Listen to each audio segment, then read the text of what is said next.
Bonjour. En cette période où les rassemblements ne sont pas possibles, je vous propose de continuer à explorer la nature d'une autre façon.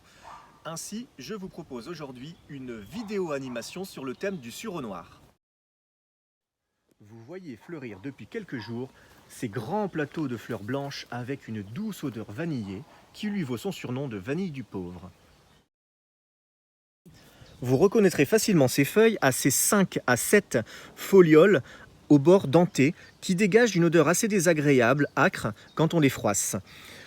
Son tronc est crevassé et ses branches sont couvertes de petites pustules qui ressemblent un peu à des verrues.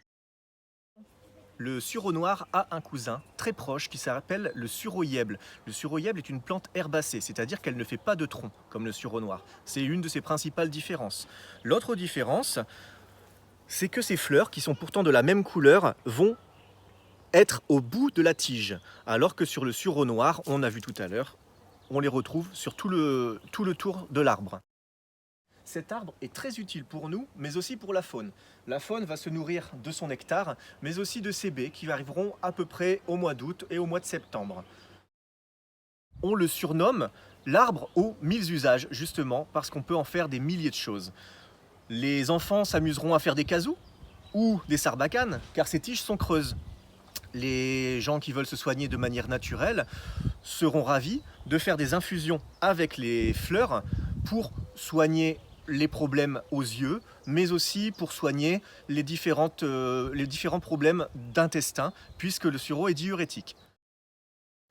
Mais savez-vous qu'on peut aussi le manger?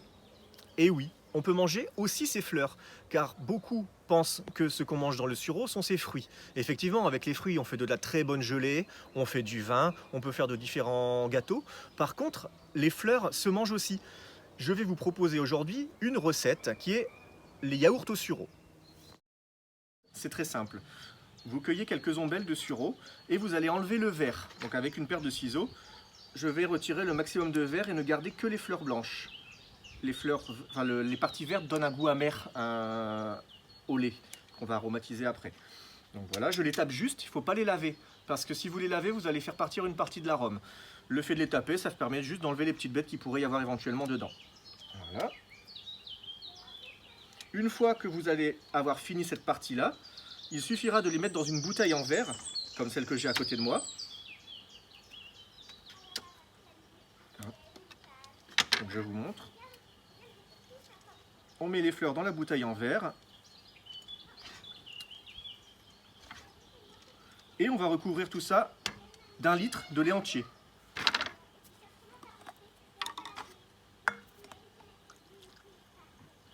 Il vous suffit de refermer la bouteille et d'aller la placer au frigo pendant toute la nuit. Vous ne la ressortirez que le lendemain matin. Vous sortez votre bouteille du frigo et vous allez filtrer, retirer les fleurs.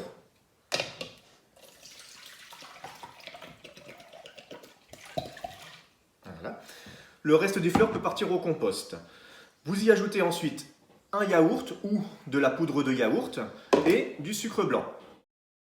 Il ne vous reste plus qu'à verser la préparation dans les pots de yaourt et de placer le tout dans la yaourtière pendant environ 10 à 12 heures.